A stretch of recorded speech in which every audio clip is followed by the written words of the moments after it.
Now scopes come in either second focal plane, also known as rear focal plane, and also first focal plane, or also known as front focal plane. Now the question is asked, which one should I get and which one is better? And once again, it comes right down to purpose and preference. There is really no right or wrong answer. And just as my explanation of minutes of angle versus mil, I like to keep a collection of both. Same goes with first and second focal plane scopes. I like to keep both because of purpose and preference. It just depends on what I'm doing. Now, before we go any further, you're probably asking me, what is the difference between a first and second focal plane scope in regards to construction of the scope itself? Well, not to get into the heavy details of scope construction, but inside this main tube is an erector system. And that erector system consists of erector cells where your magnification takes place. And in theory, every single scope has the capabilities of being either rear or front focal plane. It just depends on where that reticle is located. If it's located behind your magnification cells, then that's considered a rear or second focal plane scope. If your reticle is located in the front of your erector cells or magnification cells, then that is considered a first or front focal plane scope. And it really is that simple. Now, in years past, actually not that long ago, I would say only about three years ago, that first or front focal plane scopes were very expensive.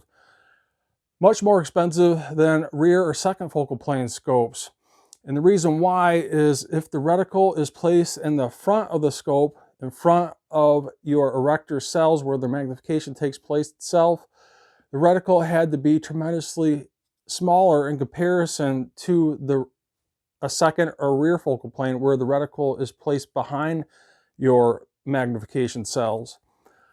And because of that and some other intricacies of a first focal plane scope, they have a tendency to be more expensive because of that. But with new technologies being able to etch the reticle on the lens itself with laser engraving, these new technologies were able to bring the price of those front focal plane scopes down to an affordable rate. You know, pure example's sake, I just got this Nikon FX1000 scope, you know, a 6 to 24 power front focal plane scope that's illuminated. And to get something like that, even 2-3 years ago, would have been well north of $1,000. Well, you can easily hunt that scope down nowadays for about $600, which is mind-blowing. The fact that you can actually get affordable first or front focal plane scopes nowadays, roughly in that $500 to $600 range, is quite amazing. Now, while I'm on the topic of scope construction, you know, I hear this all the time about how is the glass? How clear is the glass? You know, and a lot of these modern scopes coming out nowadays, it's not as much of a concern as it used to be in years past. You know, obviously there is the clarity of the glass and its transmission rate, but a lot of things have to do with how many lenses are inside the scope. Not all scopes have the same amount of lenses. The more amount of lenses that light has to travel through, obviously that's going to degrade the quality of the image itself. And also, just because the scope has a larger diameter tube on it doesn't mean that the erector system inside of it is smaller compared to another scope that has a smaller tube. If the erector system inside that larger diameter scope tube is smaller, that means less light is going to be able to go through that erector system. So just because it has a larger tube doesn't make it a more quality scope. So that's definitely something you need to keep in mind when you're making that purchase. Now, while I have this Nikon FX1000 scope out, which this is a FFP scope, it has a magnification range of 6 to 24. And I'm just going to quick go over the basics of what is a scope. Now, if you're new to the game, the front part here is your objective lens. This FX1000 has a 50mm objective lens. The larger the objective lens, the more light it's going to bring into the main tube itself. You know, I also have a Vortex HST that's in second focal plane that I actually use for hunting purposes. And keep in mind, the larger your objective lens, typically the bigger the scope, the more heavy it's going to be. It's probably not going to be something you want to drag through the woods. So keep that in mind. If you want something for purely hunting, or if you want something for purely punching holes in paper in target practice, or if you want maybe a hybrid situation, the weight of the scope is important. As I work my way down the scope construction here, we're down to the main tube. This FX1000 has a 30mm tube. You know, some of your more inexpensive entry-level hunting scopes might have a 1-inch tube, and some of your higher-end scopes might have a 35mm tube to allow more light transmission through that tube and into your eye. So that's something that's really important. And also, just as important, if you're buying your scope rings or your mount, make sure that your rings or your mount matches your tube diameter. So that's also something to keep in mind if you're ready to make that purchase. We'll move on to our elevation and windage turrets here. So this is your elevation. It controls your point of impact up and down. You're fighting gravity here. And on the side, you got your windage turret. And this is where you're fighting the wind. This is the constant. This is the variable. A lot of these newer scopes have much bigger, more tactile turrets on them, which is really nice. You can actually hear those clicks. And they're much larger. So for pure example's sake, like that Vortex PST Viper scope, that only had 24 minutes of angle per revolution. I believe this one has 24. Yeah, so I'm turning this turret half as much to make those adjustments at distance. Same goes for the windage. As I make my way back here, we got our magnification. This one is a 6-24. So this would be more for target practice. Maybe someone that is shooting in a PRS series or something like that. You know, this might not be something you might want to use for deer hunting in Wisconsin woods where you're only taking shots up to, say, you know, 50 to 100 yards. You're probably going to want something more like a 3 to 9 so you can crank that magnification all the way down to 3. Keep your field of view open so you can see that deer popping out of the woods.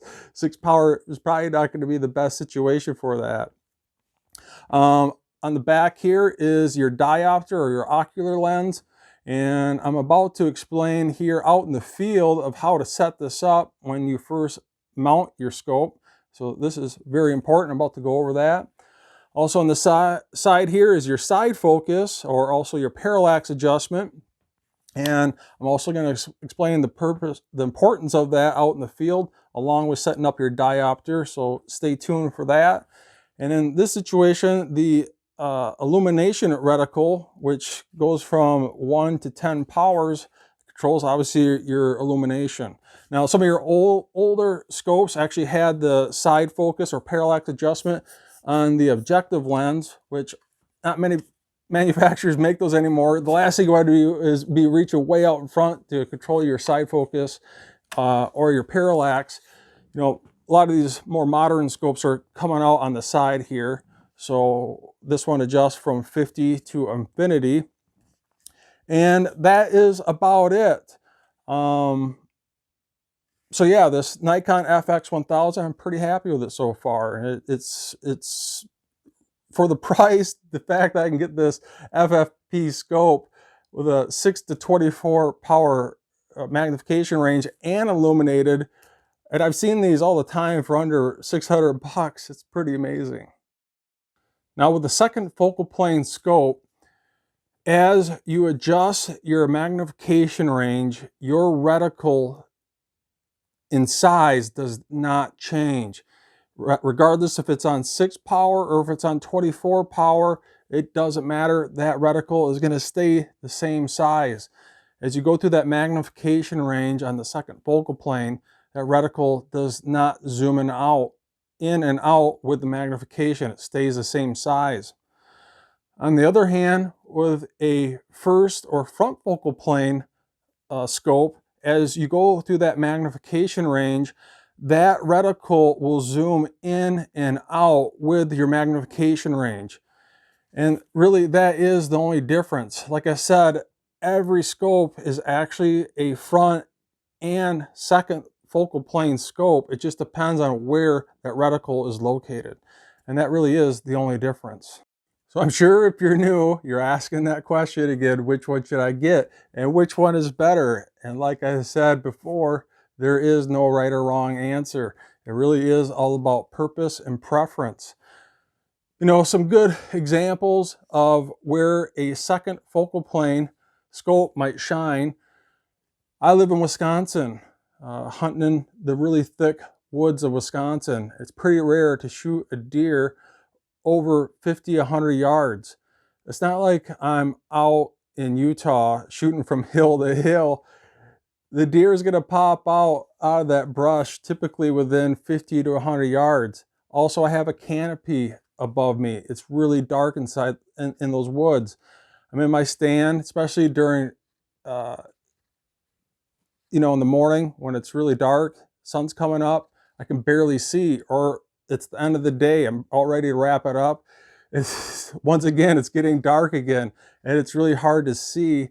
Something like a second focal plane is really going to shine in those situations. I want to keep the field of view open as much as possible. I want to see that deer coming out of that brush.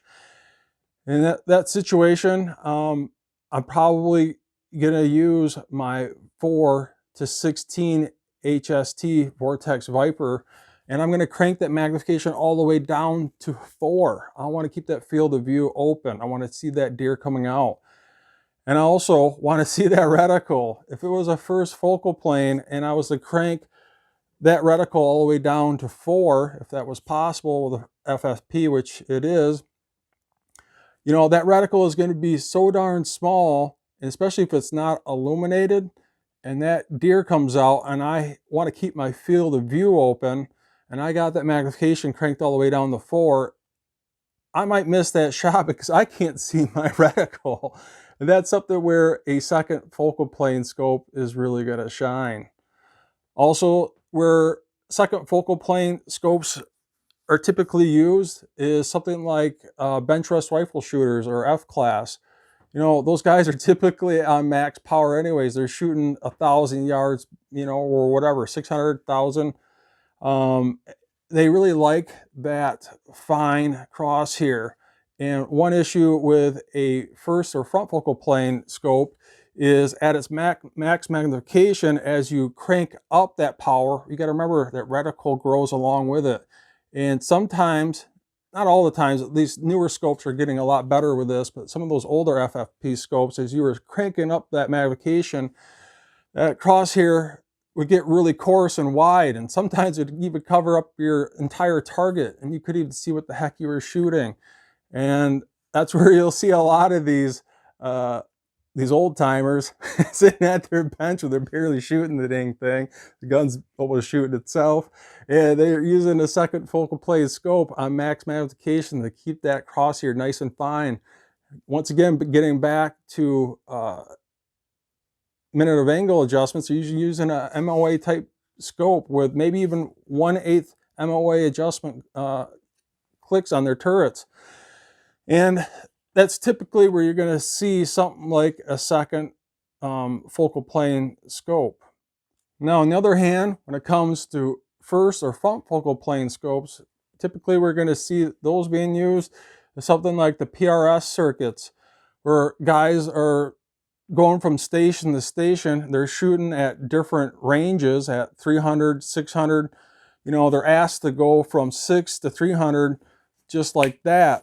And they like to keep their field of view open as much as possible, but they want to make sure that they can use the crosshair subtensions to make sure they stay true at range. So if they're shooting at, say, 300 yards and they need to go to 600 yards right after that, they're probably not going to be on their max magnification. You know, they might actually be on 12 or something, just for pure example's sake. And that's where an FFP or front focal plane scope really shines. Regardless of the magnification that you are on, your subtensions, for example, a minute of angle based scope, those minute of angle subtensions on your reticle for holdover, not only for elevation, but more importantly, wind, stay true regardless of what magnification you are on. And that is not the case with a second focal plane scope.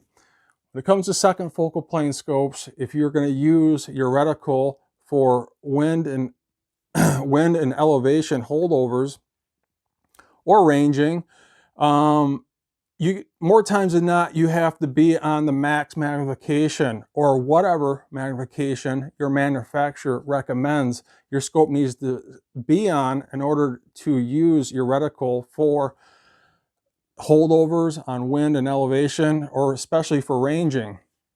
And that's where the FFP or front focal plane scope is really going to shine. Now, you can do holdovers on wind and elevation and also ranging with a second focal plane scope. And for pure example's sake, if that manufacturer says you need to be on max magnification and your second focal plane scope goes up to 24 power, and you're trying to do wind or elevation holdovers or ranging, you're going to have to be on max magnification. Well, when you're on max magnification, your field of view is very limited and you can't see what is going around you. Now, getting back to a hunting situation, you can definitely use FFP scopes in a hunting situation, especially if you're shooting long distances, say for something out in Colorado or Utah. You're shooting elk. You're shooting not in the Wisconsin woods of 50 to 100 yards. You're actually shooting more like 2, 3, 4, maybe even 500 yards from hill to hill. And you want to keep your field of view open. So rather than cranking your magnification all the way to 24, one hill over here might be 200 yards. You might be in a different magnification. The next one might be 3, 4, 500 yards. You're going to be in a whole different magnification range, and you want to keep your field of view open. So if you're about to shoot that bull, there actually might be a bigger bull over here that you're completely going to miss because you're on max magnification because you're using a second focal plane scope. So that's where those really start to shine. You know, it's just, like I said, it's all about purpose and preference. And I'm not saying you can't range and you can't do windage and elevation holdovers with a second focal plane, but for pure example's sake is if you are using a second focal plane scope and the manufacturer tells you you need to be on max magnification, for pure example's sake 24 power, you can do ranging and wind and elevation holdovers, but it stays true at max magnification. Your field of view is very limited. And you can drop down to, say, 12 power and still do your windage and elevation holdovers or ranging. But if you do drop down half that amount, you need to double the amount of minute of angle or mil subtensions on your reticle. It's just more math you need to do. And usually guys in the PRS circuit, they don't want to think that much. They want to make it simple, one less thing to think about. And not to drag this out anymore, but that is just something that you're going to have to figure out on your own journey. Now, you just purchased that scope. We went over purpose and you decided what your purpose is, and now you're trying to figure out preference. That is up to you. And now you made your scope purchase. Now let's get it set up. And more times than not, if it's an AR, I would highly recommend getting a one-piece mount. I personally would never do a 2 separate ring mount situation. I would usually do a one-piece mount. I'm usually a big fan of getting these one-piece AR mounts that have at least a 2-inch cantilever. These even come to 3 inches, so you can really crank that scope out if it's really big. Usually when I'm setting up an AR, I like to set up my ocular lens so it's right in line with the back of my charging handle. And depending on the cartridge that you're using and its trajectory and the maximum amount of yardage that you get to shoot at, you're going to want to look at whether you want a regular 0 minute of angle base scope or something, say for example like this. This is actually a 20 minute of angle base scope where it actually cants my or pitches, I should say, my scope down at a slight angle. So I have to increase my rifle's initial trajectory a little bit steeper. And what that does, it helps save minutes of angle adjustment on my scope so I can shoot even further. So that is something to keep in mind. Now, also with that in mind, this is a 20 minute of angle base one-piece AR mount. Now you can see that it's kind of pitching my scope down closer to my rail. Well, I don't know if I have my sunshade here or not. Yeah, right here.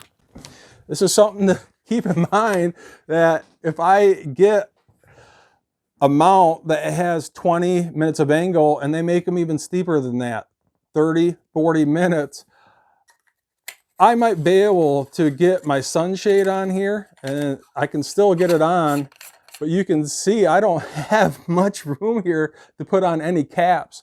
You know, if I was to get a 30 or 40 minute of angle built in mount here, this could very well hit my rail once I put the sunshade on, and then I'm definitely not going to get any caps on there. So in this situation, I got to keep this sunshade off just so I can get caps on there. If I happen to go hunting, I want caps on there so rain doesn't get on my lens. That's something to keep in mind. So every rifle's different, especially with its bolt action. You get a lot more luxury, or some of these newer ARs have this Picatinny rail removed, so you can get these cantilever mounts and your caps on to boot. So that's definitely something to keep in mind.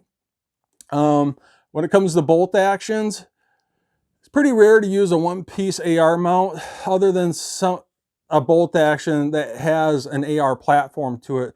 Something like a Ruger Precision rifle. All my Ruger Precision rifles, my 6.5 Creedmoor, my 243, my 22 LR, they all actually have a one-piece AR mount on them. I actually call these an AR mount, but they're not specifically used for ARs. But you know, usually for a bolt action, you have two individual ring setups, and usually, if you do want any minutes of angle built into that firearm, it's usually going to be in the base and not the mount itself. So before we head out to the range here and I show you how to set up your diopter for the first time, before you take that first initial shot, once you mount that scope, and how to use your side focus or parallax adjustment before you take any shot at any time at whatever range, there's a couple things I want to get out of the way here. And first and foremost, any firearm or precision rig that I own that has any type of high power scope on it, I like to make sure it has some type of adjustable cheek weld, or if it's a fixed buttstock, I like to build up that buttstock so I have some type of cheek weld, so every time I come down on that firearm, my eye is perfectly within that eye box. And for example, this is the Luth MBA3 that has an adjustable cheek weld. My Crown Jewel, my 6.5 Creedmoor, that has a PRS, adjustable PRS buttstock with adjustable cheek weld. Like my Tikka T3X CTR, that has a standard buttstock, but I built it up with a cheek pad. So every time I come down, my eye is ready to rock and roll, and I'm ready to pull that trigger. Also, with your eye box, while I'm on that and you're setting up your scope for the first time, you only have a certain amount of eye relief or eye box. That might be something to Google. So this video isn't 3 hours long, but there's a certain amount of eye relief or eye box that you get to play with, where as this light flows down this tube and focuses on your retina, you know, each scope has a different eye relief or eye box, and usually your higher end scopes will give you some more eye relief, so you're not playing with 1 or 2 inches, especially on a high powered firearm like a 308 or 7mm. If you got no eye relief and you take that shot, you're going to get a black eye. But when you're mounting that scope for the first time, I would highly suggest is, you know, putting your magnification on its highest setting and mounting your scope in the prone position. Usually in the prone position, you're pushed forward on your firearm. Well, that eye box moves back and forth depending on what magnification you're at. If you're at the highest magnification, that eye box usually shifts forward. On the lowest magnification, the eye box usually shifts back. So what I'll usually recommend is, usually if you're on max magnification, you're on a bench or you're in the prone, you're usually leaning forward, and you want to have your magnification at the highest power. Once that feels comfortable, I would throw it all the way down on its lowest power. That eye box is going to shift back, and then you're going to do something more like a standing situation where you're further back on the buttstock, and just make sure that eye box is comfortable for not only shooting from a bench or prone, but also in the standing position, especially if it's a hybrid rifle where you're shooting on not only paper but also hunting with it. While we're on the point of cheek weld, at least for me, what I tell people to do is take their hand just like this and go down their cheek until you hit the bottom of your cheek where it meets your jaw. This point right here, as you come down your cheek and it meets your jaw, there's a little pocket right there. Well, that's exactly where that cheek weld goes every single time. And it's repeatable, and that is consistency. Consistency equals accuracy. And also when you're taking those shots, you don't take a shot and then talk to your buddy or look around or do whatever. Your cheek does not move from that cheek weld until you are done with those shots. I can't stress that enough, especially if you're going for bug hole groups. But anyways, enough of the BS talk. Let's take this out to the range. So the first thing you want to do when you get your scope is to set your ocular lens, or also your diopter. Usually what I'll do is I'll screw this all the way out and either point it at a white backdrop. What I like to do is I like to point mine up at the sky, and obviously make sure you're not pointing towards the sun. But you screw this all the way out, and obviously your reticle is going to be blurry. And what I'll do is I will shut my eye, make a half turn, open my eye, reticle's still blurry, shut my eye, make a half turn, open my eye, reticle's getting better, but it's still kind of blurry, shut my eye, make another half turn, open my eye, and the reticle is pretty darn clear. So what I'm going to do is shut my eye, make about a quarter turn, open my eye, and that reticle is perfect. It's nice and clear. And the reason why you want to shut your eye between adjusting the ocular lens is your eye will try and compensate if you leave your eye open too long, and will try and make that reticle clear for your brain. And this is set for your prescription, your eye. If someone else gets behind this, they're going to have to readjust this. So this is set up for you, not somebody else. Now, for pure example's sake, say like we're shooting at 100 yards, and I want to set my side focus, or also your parallax adjustment. Now, this is the illumination knob. This is your parallax adjustment. And it starts at 50 and goes up to affinity.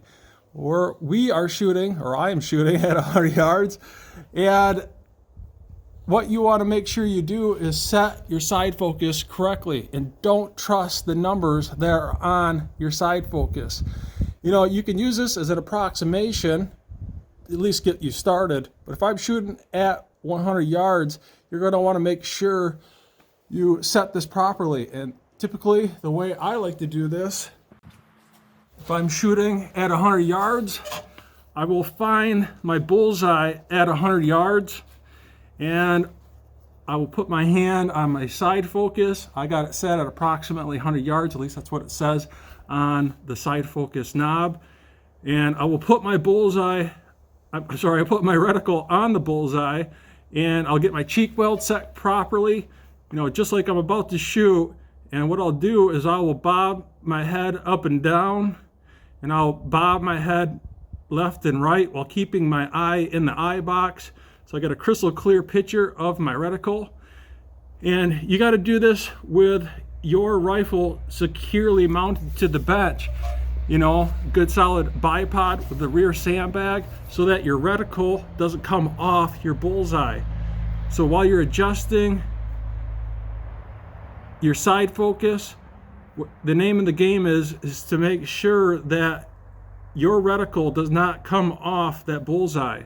So I'm going to bob my head up and down, and I could see the reticle kind of hovering up and down on the bullseye, and that's not what you want. And I have this set at 100, and I could tell if I adjust it up and down, if I actually adjust it up a little bit, that reticle stops moving off of the bullseye. And once I get that squared away, I'll actually move my head left and right, and I'll see a little bit of movement. I'll see that reticle coming off my bullseye just a little bit, so I'll fine tune this just a little bit, and it doesn't take much. And that's it. I notice that my reticle, when it's on the bullseye, stops moving. And you can notice, and I'll show you here,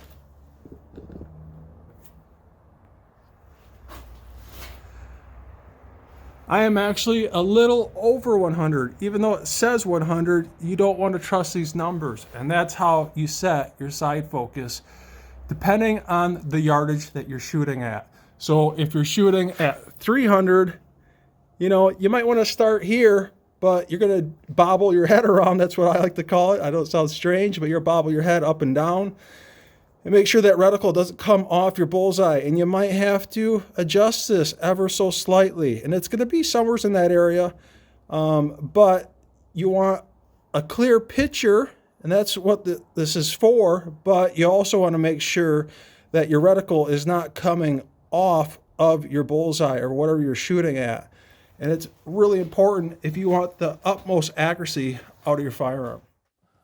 Well, I hope you enjoyed this quick little video on second versus front focal plane, also known as first or second focal plane, the basics of scope construction and what to look for before you make that purchase, and how to set up that scope before you take those first shots. Don't forget to subscribe, like, share, hit that notification bell, and I'll see you guys in the next video.